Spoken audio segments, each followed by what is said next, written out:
I'm Thomas, and you're listening to the Gracing Podcast, where today I'm once again joined by Paul Voss. Hi, Paul.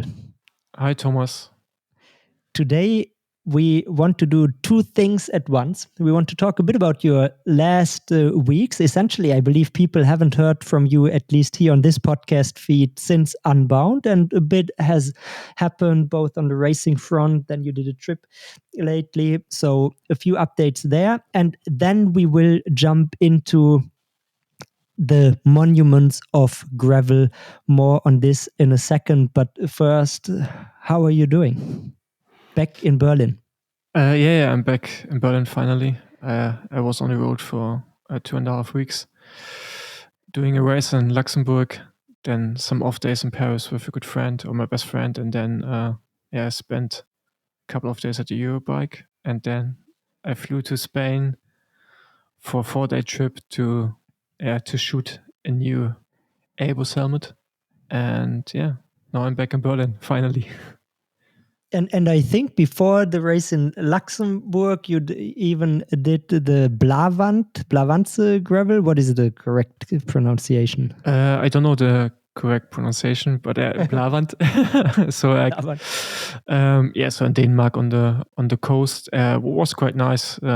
Was a pretty flat course, but with like a lot of wind, and the Danish guys made it a pretty hard race. And I could finish third there, so that was a good race for me, with some good numbers at least for myself, but still getting dropped in a crosswind. But then a week later I went to Luxembourg, and there these races are merging in my head into one big race. But was that the one where you ended up like behind Mats and Magnus, or ahead of Magnus? No. I was behind Mats and Magnus. Yeah, so we went away in the first lap, the three of us, and then Mats was just so strong that he literally dropped me from his back wheel in the crosswind, where you didn't really have slipstream because the gravel was so rough that you had just one line, and that line was in the wind. So he was putting out like I don't know what number, and I couldn't stay on that high watts for such a long time. So I got dropped. And then I was riding for 60Ks alone. So great time trial in Denmark. It was a nice day alone, yeah. And the two guys stayed together until the final. Do you know? Yeah, they stayed together. I mean, the course was pretty flat, and I think after I got dropped, they just started to work together. And I mean, Magnus had also a really good day, finishing second. So it feels now like there's so many UCI races, like it's more like a normal road calendar, where you have like every week so many races, and it's hard to keep up on like all these races. Definitely, which is also one reason why we get to the monuments, but they are just one part of a classification system, whatever, that I recently dropped in my newsletter. So there are more and more races. It's bigger. How was that one? If you would rate it, like from an experience, the course, how were the vibes? I mean, I've never been to an UCI race in person so far, I have to admit. And like sometimes I see pictures and it looks quite cool and like well made, and some just have this UCI vibe, whatever that is. Yeah, no, I mean, it's a region where there come a lot of Germans to make holidays. So yeah, I could hear quite a few Germans, and therefore it was actually quite nice from the atmosphere. I mean, like along the coast there were not that many spectators, but actually in the finish line there were quite a bit. And I mean, the course was pan flat, as I said, really windy. And I don't know if I can say I enjoyed it, but it was actually quite nice. I don't know, it was just a nice race, so it's like nothing special. So if you're not that far away from there, so like you have to drive just 5 hours or something, I think it's worth to go there. Yeah, but it's not something like a tracker where you feel like you need to fly to, really. I mean, the race the week later in Luxembourg, that was more a race I will definitely recommend to go to, even taking a longer trip. Okay, take us there then. So Luxembourg, I think I've been there once in my life. I never with a bike, no idea how gravel racing looks there. Yeah, I mean, Luxembourg isn't flat. I think the only roads are flat along the rivers, but the course was really diverse. We had like some flat bits, but also like really steep climbs. But the views were beautiful. Actually, the whole course was quite nice. It was technical in parts. The descents were like steep, but not too dangerous. And you could see that the organizations like really, for them, security was like a big topic. And it felt like a really well organized race. And also the whole atmosphere on course was really nice. So I definitely enjoyed it. And it was also between the Luxembourgish and German border. So you had like one part of the course in Luxembourg, the other part in Germany. And was a beautiful race, and definitely something I can recommend. Eislek Gravel, Luxembourg, for those of you who are wondering. Yeah, exactly. And so it was won by Mattis Lohmann of SWAT Club, Peter Wakoc in second place, Henrik Mees third, and then a long list of names.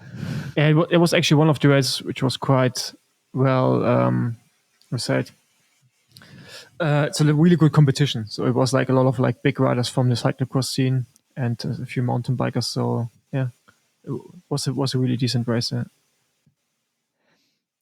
And for you, like after that one, you were happy to have like a little racing break? Yeah, I mean, in Luxembourg, I felt really, really good, and it was also good until like the last 20Ks. But I got like 40Ks to go, like start to get cramps, stomach cramps, and I had to take a nature break, and that ended my race. So I was happy after that to have a few days off. Yeah,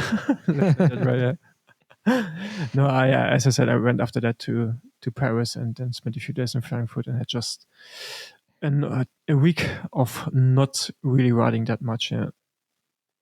And I don't know how much you are entitled to talk about what you just did in Spain, but we saw some footage on the Instagram which looked quite nice. What can you tell about it?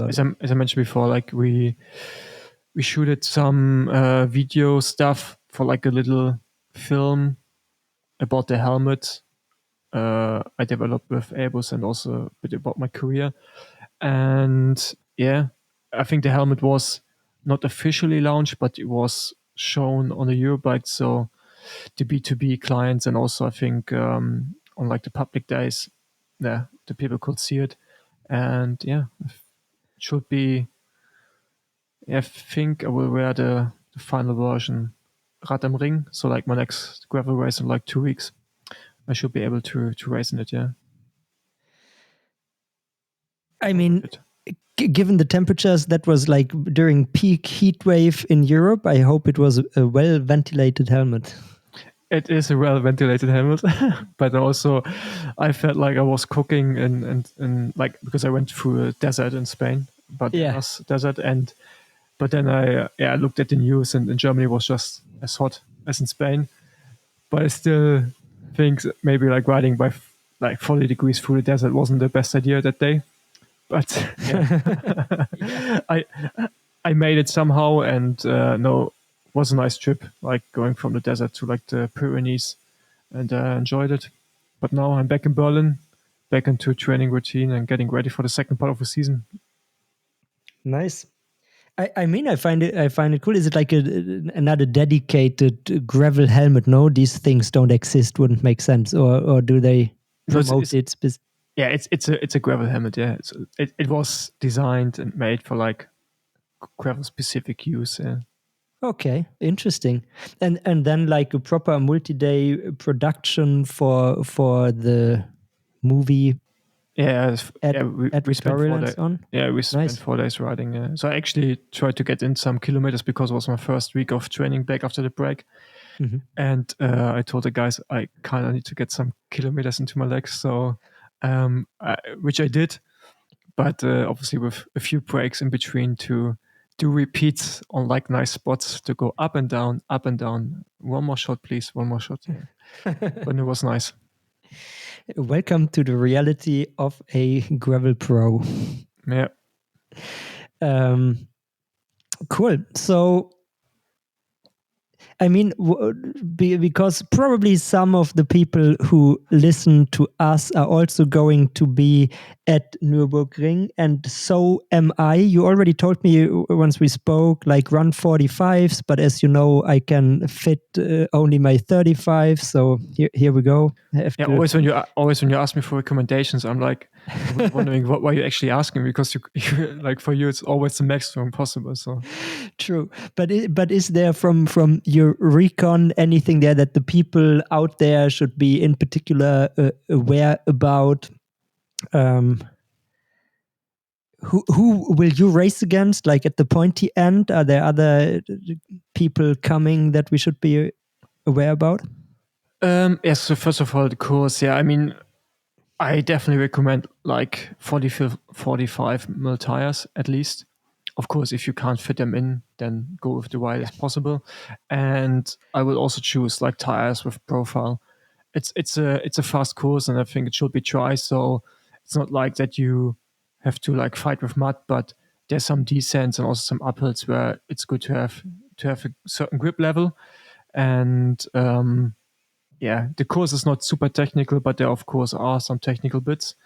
And as we know, it's in the Eifel, so it's like in a really hilly part of Germany, and it's next to the famous racetrack, which is also famous for being really hilly. So therefore, the course is really hilly, and yeah, some parts of the course are also on racetrack. So it's gonna be a nice atmosphere. Competition-wise, I mean, on the women's side, it was planned that Caroline Schiff is coming, but she is injured, so she can't come. And I tried to get some other women there. So I don't know the exact start list yet, but the Rose Racing Circle will be there with a lot of women.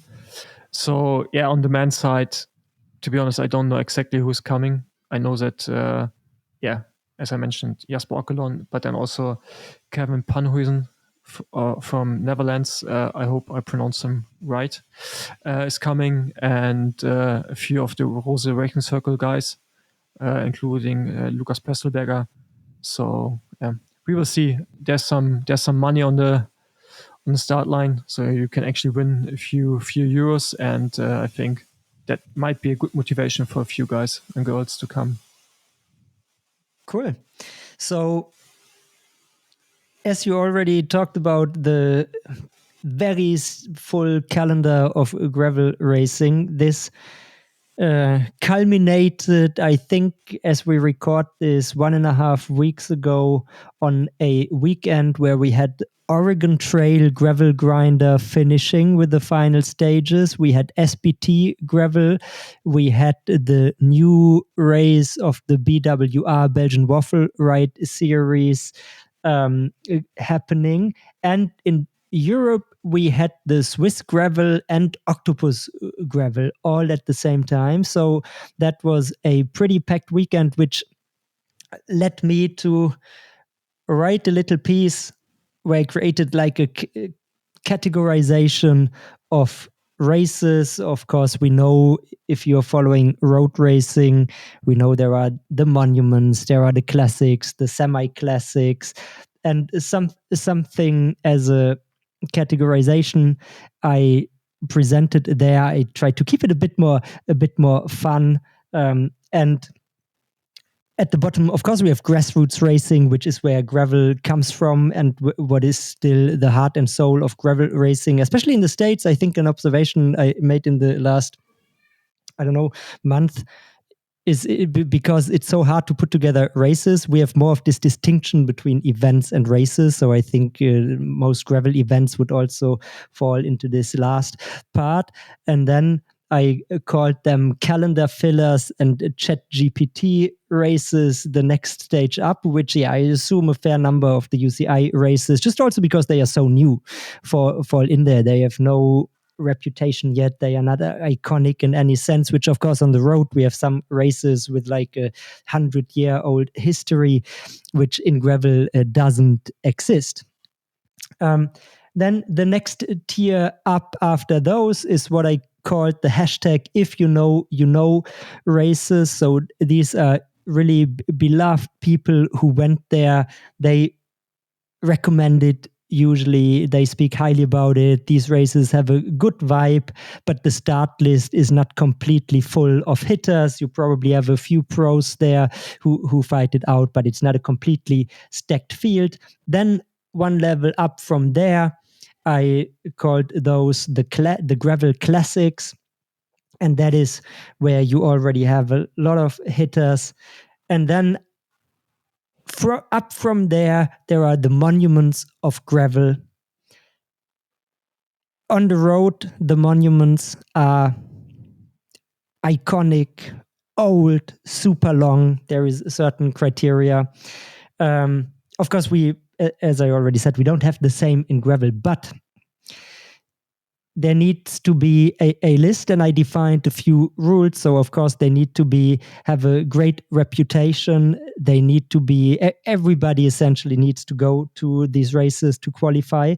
I also, because gravel is so young, I put for now, I said they need to be at least 5 years old, which, of course, is nothing compared to the age of road races, but that is where we are. And they need to be important in the sense that they are regarded highly. People even outside of the gravel bubble know that they are going on. And there can only be 5, which is fair. If there are only 5 on the road, why should gravel get more? You could make the case that probably even less races should be in that tier, but then it becomes too hard, or it's just, if the list consists only out of Unbound, then it wouldn't be a fun list either. But yeah, I'm probably taking this list that I completely made up myself. I invented all the rules. So now I'm working on putting the races in there. Way too serious, and I will tell you my preliminary list, and I want your comments on it before I publish my first iteration of this. I should also say, by the way, that is not like a list that is static, and once it's defined, it will stay up there. For that, we are in a way too dynamic field. New races come up. Some of them probably will be in 10, 20 years from now be regarded as super iconic. It's just a look at what we currently have out there and what essentially are the most important, the most relevant races in the sport of gravel. Let me tell you the races that definitely, for the time being, are not on my list. The honorable mention, so to speak. There I have Crusher in the Tasha, Mid-South, BWR California, and Rancho, whatever the good pronunciation is. They're not on your list. They are not on the final list. They didn't get monument status. So they would be essentially one way down in the classic list. Okay, no, yeah, but okay, again, like, so you want me to categorize? No, like to give you feedback on the categories. Yeah, exactly. I need your feedback. I mean, the way you react already, I take it that probably some of them you would expect to be in the monument category. Yeah, it depends. What are your monuments? So like, yeah. So yeah. So then let me give you the 6 that are on my preliminary list. As I said, there are only 5 spots, so I need to kick one of them out, and you can help me figure out which one probably needs to go out, or even tell me that I'm completely off and one from the honorable mentions or a totally different race needs to be on this list. Also fine. That's why we are here. So very much not surprising, Unbound is on the list. I think it basically doesn't need an explanation. It's the biggest, most important gravel race in the world. It's also one of the oldest. So here we go. And I think also, little surprisingly, the Trucker, specifically the Trucker 360, I think we need to pick one distance. So Unbound 200 and Trucker 360 also makes the list. Trucker, by now, the most important race in Europe, second most important. And bigger than Unbound. Bigger than Unbound. So I like think from the participation side, yeah. So there is little discussion about this, and now we get into the parts where we can start to have more discussions. So one race that I have on there is Badlands. It's not your typical one-day gravel race, even though it's not clear by the rules that I defined that it needs to be a one-day race. But still, Badlands, it is an ultra race. I think ultra racing is very important in the gravel space. Badlands, I would say, did get in Europe, had traction earlier than the Tracker, or bigger traction earlier. That's probably it was on the same level. They are essentially the same age. They just make also the age cut that I defined. I personally, and it's my list, so I'm in a good position here, but I personally think it makes sense in a monuments list to feature this category, especially because it is now a race. It's not a multiple day race where people sleep and they need to make stops, but nowadays Badlands is one without sleeping. So I think there is a fair argument, or you could argue about it. That is Badlands. I have it on my preliminary list. Again, one needs to go anyways. Then Lauf, formerly Gravel, formerly Garmin Gravel Worlds. Lauf Gravel Worlds. It's also one of the pretty old grassroots races. I think it's like 16 years old or something. Don't have it here, but I checked it. So really old. It has this pirate vibe. It also attracts a pretty strong start list. I think with the fact that it's now in Gravel Earth series as a 20% added race also helps with attracting a more and more stacked field. I mean, even last year, people came from Europe. Simon Nordal Svensson won it last year. It is a independent, original grassroots race. And in media production-wise, they had a big, very, very professional live stream last year for the first time, which this year most likely is going to be back again. So it has the visibility. And it was the first Worlds even before the UCI Gravel Worlds, which, by the way, quick tangent on the UCI Gravel Worlds, they, of course, cannot be on the monuments list because it's not one race, but it's just a race that goes from wherever the World Championship is hosted. So that at least makes it a bit easier because we have one less contender. So that was Lauf Gravel Worlds. Also on the preliminary list is SBT. SBT, much younger than Lauf, but so far didn't join any series. It's still fully independent. I think it was held the first time in 2019. Attracted, especially because of the old calendar position, which was enabled people to do the let boat, where they raced Leadville and then Steamboat SBT right after. Usually attracted a super, super strong start list. And even this year with two key changes, which you could ask, is it still the same SBT? Because now all of a sudden, since this year, it's a circuit race. It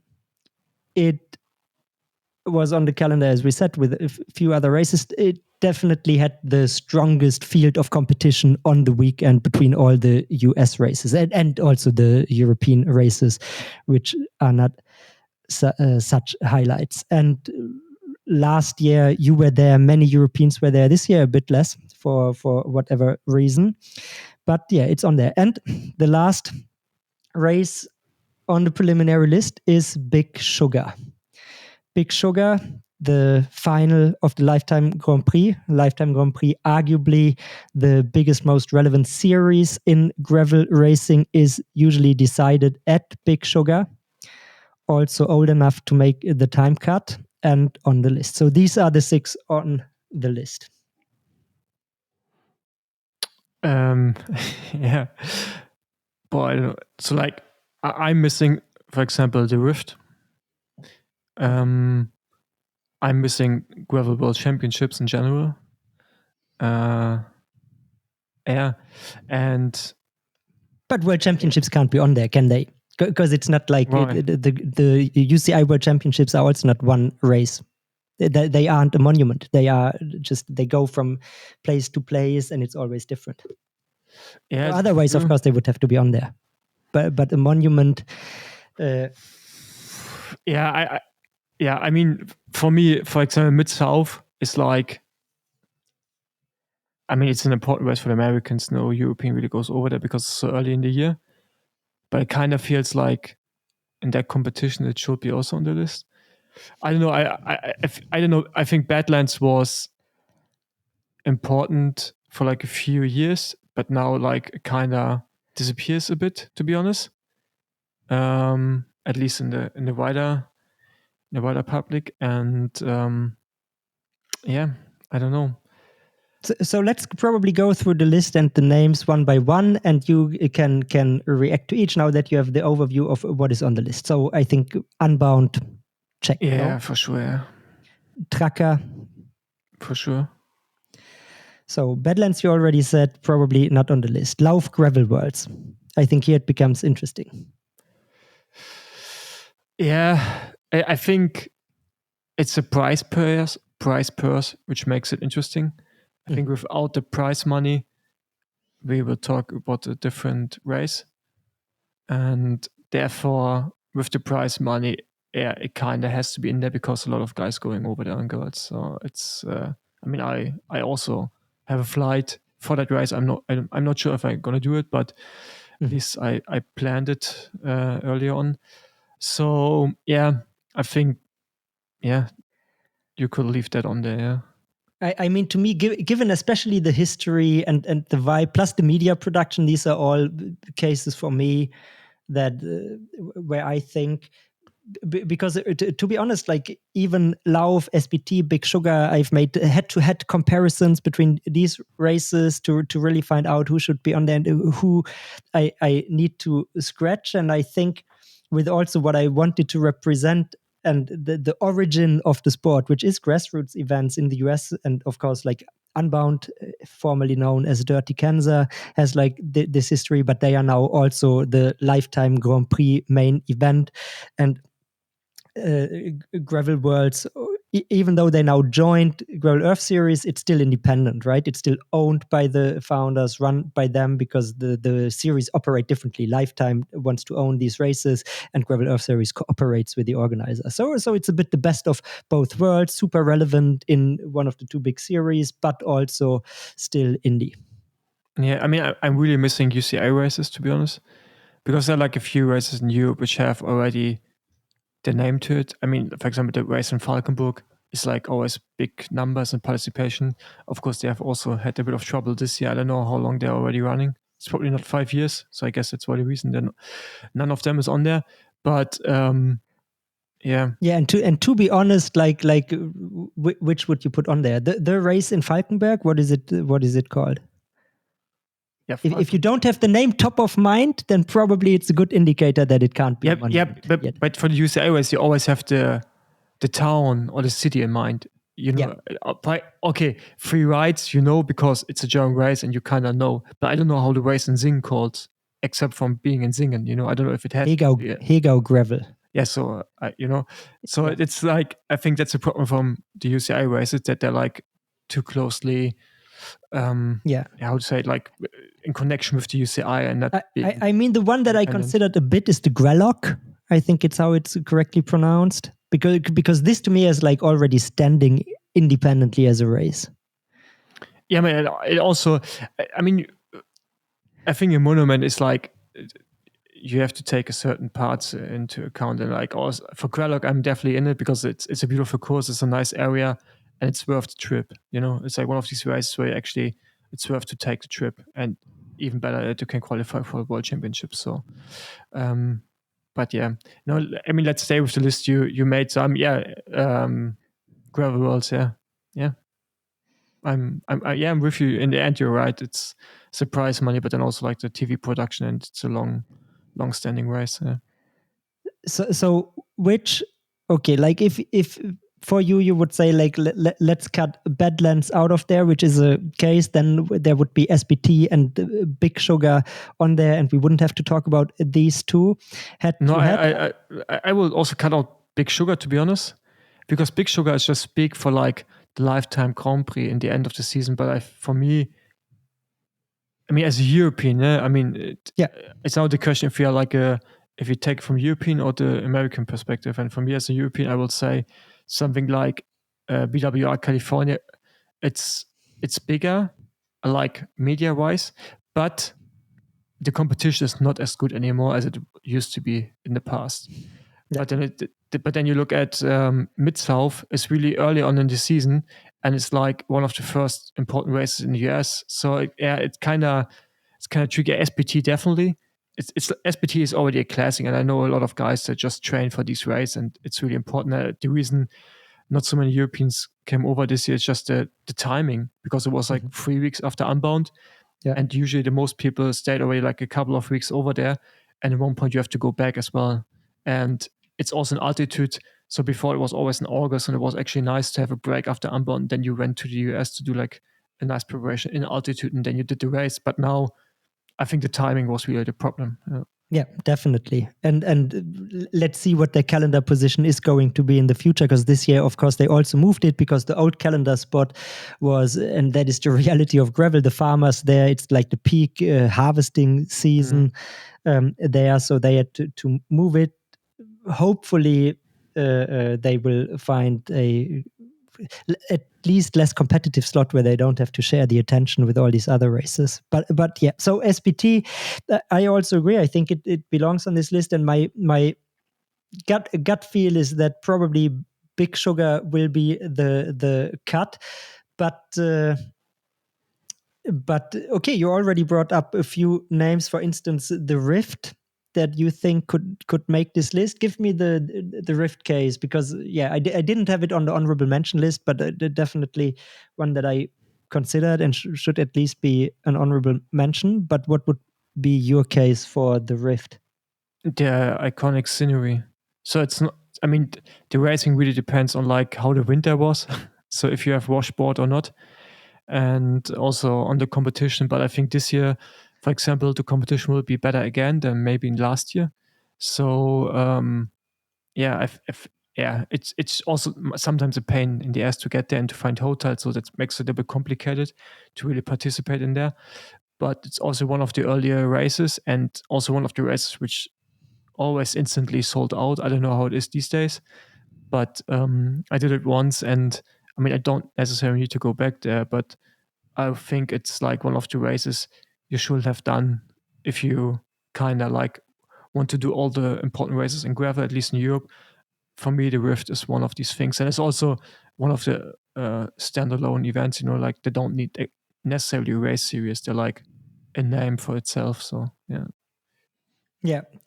I mean, to me, so far the competition criterion was not met, but if you say like this year it's getting stronger again, this list is super dynamic. I think from the potential, definitely everybody seems to love it. Like when people go there, race there, that it seems like they want to come back. And yeah, I don't know. Maybe it'd be because of the travel involved for people to get there. I was not under the impression that it fulfills all the hitters are there. Everybody from gravel is there in a given year. Yeah, but that is also for SBT. Not everyone is there, and also gravel worlds. Not everyone is necessary all the time there. So it's like the only races where everyone is Unbound, not even at Tracker 360, because some of the Americans are not there. So yeah, we need a bit of wiggle room and leeway here, because otherwise we would just have like Unbound there. But I mean, you see the change. Tracker this year definitely became like more people from the US made the trip than before. Of course, like not everybody did, but at least from the European scene, everybody. I think everybody was there. And, I mean, in general, it's interesting how that will develop. Like because we both agree on like that Unbound and Tracker, the only races where really like kind of everyone comes, but like which races will survive in the next years, because like the competition gets tougher and tougher between the races. And like, I mean, as you said, like you have SBT, you have All Weekend Trail, then you have UCI races, you have like other Gravel Earth series. So it's like crazy what all happened on one weekend, and BWR as well. And it just, I don't know, that's not sustainable. Like because some will just die, because in the end there are not that many people doing gravel, so and No, we definitely enter this consolidation phase. I see it as well, and I see that organizers like off and even on the record are saying that they are not selling as many seats this year. Already, it's not anymore like you put up a gravel race and it's sold out instantly. I don't know if you saw the announcement from Bet Chat. I don't know how to pronounce it. Serious with a Y. he is the organizer of Oregon Trail Gravel Grinder, and he made this announcement that there will be only 4 more editions of the race. And in the context of this announcement, he also mentioned like how hard it is to put it together, and that margins are slim. And this year, he said like not the most participants ever. So yeah, there are probably too many races for the time. Yeah, and I also think it's a problem that we're getting too many race series, and all of them want to expand. This all this is growing faster than the sport does. Right? Like Gravel Earth series is so big now, and also BWR. I think. I mean, I don't want to, don't mean it personally in any way, but like BWR was like when I started gravel was like the big thing, and now like the kind of like every year it gets less and less important, and it's a bit sad to see, at least like in my perspective, because some other races just like surpass them, and yeah, so I think it's not good that like all these race series expanding more and more. Yeah, I mean, when it comes to BWR, I could imagine that some of it is even by design. So I read a post from the organizer, Merckx, or founder, not main organizer nowadays, but so it's just off the top of my head, so don't quote me on it. But the way he phrased it, my impression was that they still have growing participation numbers year over year for the series, and they do some kind of media around it, but they promote it differently. And I probably they decided that they don't want to play the same role in like the competitive field, or that is not what they focus on, like the spectator sport gravel, but more the participatory thing. Probably would be an interesting guest to have on to talk about this, but that was my takeaway. Probably they don't want to be the type of series that Lifetime and Gravel Earth are in particular, even though these two still need participation as a key selling point, but they are clearly going more in the spectator sport direction as well. Yeah, it's true. Yeah, that would actually be interesting, because the races I did, like, or at least when I started doing them, BWR, if they're like the whole expo, like, so like the whole experience around it felt bigger and more exciting than it is these days. And yeah, I mean, if they're still growing, the numbers getting better and better, I mean, it's good for them, good for the business, and also good for the people who just want to race. In the end, it's also good for some athletes, because not always all the best guys are on the same start line, so you have actually chances to win races and not like finishing somewhere. So that makes it also good. But yeah, let's see. I mean, in the end, like all the entry prices are rising as well, and I don't know how long that is sustainable for a lot of people to pay, I don't know, 10 times a year, like 100 to 200 euros or dollars in average for participation, plus like then travel costs and so on. So I think they have to find also like solutions for it to make it more accessible in the end.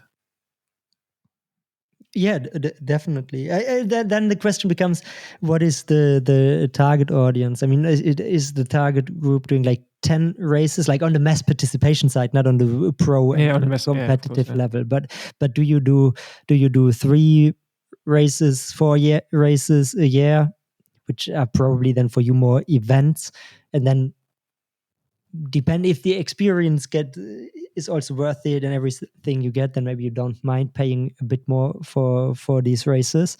I think it's very different from the audience that many of these races try to get from like competitive racers on the road, which are younger and where budget is more of a problem. I think in gravel races the age average is, I don't know, 30 plus, definitely, maybe 40 plus.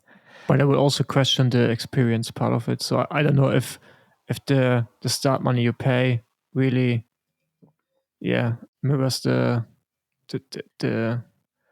I don't know, like the event around it. Like where you feel like, I paid like 200 euros or something, and I definitely get something for my money. So I don't know about that, but I also like, for example, UCI.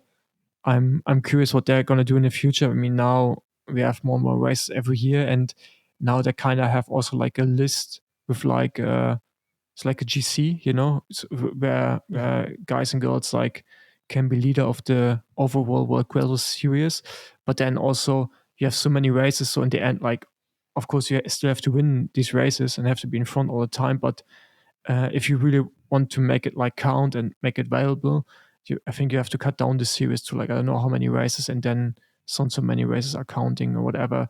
Because right now it's just like every race you do, you get points, and it's just like unlimited in the end. Yeah, I mean, it's still cool to win it, and you still have to be one of the best. But to give more value to it, I think it will be nice to have there also like a change in next years. And to not give away like to every race the status, because now it's like so many UCI races. It's unbelievable. Definitely. I mean, in their case, at least you can say the overall is not really that relevant. I don't know if you heard something about changes, if they want to I mean, they become more and more important because the athletes start to talk more and more about it, and therefore the sponsors will be more aware of it, and therefore it will be a topic in the future. And I thought already about like maybe not every UCI race has an elite category, for example, but I don't know. It will be nice to have there like something more slimmed down, and let's say, I don't know, 10 races or 12 races in total where you actually can get points for like this GC and also on. But yeah, I think if the UCI wants to the UCI, if they want to use like this categorization of races, that they can license it from me, no problem. They can call, and then they can introduce like tiers in their races. No, but yeah, I understand it. Almost a bit like what Gravel Earth Series is doing by clearly saying these races matter more because they score more points. It's a first step in this direction. Of course, like Lifetime is the clearest about it. They say there are 6 races and these matter, and that's it. And then some are not in the Grand Prix in a given year, like Crusher. It's still a Lifetime. I checked because I wanted to know if they probably like moved it somewhere, sold it, but no, it's still Crusher and Natasha happening. I believe next weekend actually is still owned by Lifetime. Lifetime, Crusher and Natasha. It's just not part of the series, and that's it. Yeah, and it may come back. So interesting. Now, you said Badlands probably getting more and more, less and less relevant, actually. And like for the pure racing side of the sport, I think it's still an awesome event for like just participating, but like from the sporting aspect of it, which you have to, which I think we have to consider if you make a list like this. I think it won't stay where it used to be like 2 or 3 years ago. Yeah. But isn't it like, I would almost argue to the contrary, that like in the ultra scene, it's getting more and more competitive, and the crossover, as we just saw at Unbound, for instance, with which guys like Rob Britton, Lachlan Morton deciding XL. They go for the XL events. Yeah. Which Badlands is basically the same distance, right? Like, but there's a difference between Unbound XL, Unbound 200, but there's also a difference between Unbound 200 and Unbound and Badlands. Of course, Lachlan Morton won last year Unbound, but 200. But what happened last year, what happened this year, won't happen next year. The race dynamics will change as well, and I think in the future we won't see that anymore. That's the same guys, because the calendar is so competitive now, that to prepare for Unbound and at the same time, prepare for Badlands and at the same time, let's say prepare for like a 150k race, it's hard to combine, because as I definitely. Said, in all the categories it gets more and more competitive. So all the ultra distance guys getting stronger and stronger, and exactly. So then basically the discussion becomes about, should the ultra thing be featured on a list of these races? And like, I know the analogy doesn't quite work, but there are also, like, if we look to monuments on the roadside, then there are certain monuments that a Pogacar can win and certain monuments that he probably can't win. or super hard for him to win. So they also cater to different rider types in general. And so here becomes an interesting discussion point. Should this ultra distance be on a list, or should we cut it off? I feel like it is quite relevant in gravel. So then a race of this variety could be on the list. But of course, the argument could be made that it's a different genre and would almost deserve its own list. Yeah, for me, it will be on a different list, yeah, on its own genre, because, yeah, also you can't compare Unbound, Tracker 360 with it, because Tracker 360 is kind of like the Milan-San Remo, the super long race, but which will be shorter and shorter time-wise in the next years, because we're getting faster and faster. So yeah, it's like this 360Ks not meaning much anymore because they're just riding so fast now, that's almost coming close to like not so long time ago Unbound finishing times. So yeah.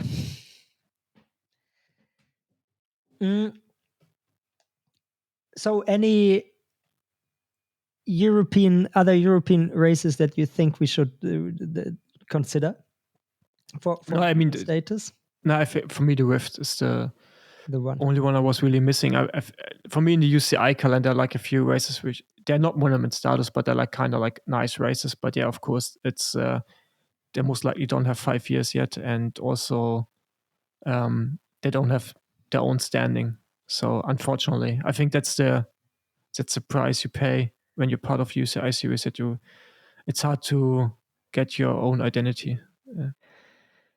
Yeah, and I think just from the Instagram presentation of these races that some are definitely trying harder than others to develop their own identity and their own branding under the UCI umbrella. And it's not like I'm anti-UCI. I think it's good that they are here, but I also definitely believe it's good they have competition with Lifetime and Gravel Earth.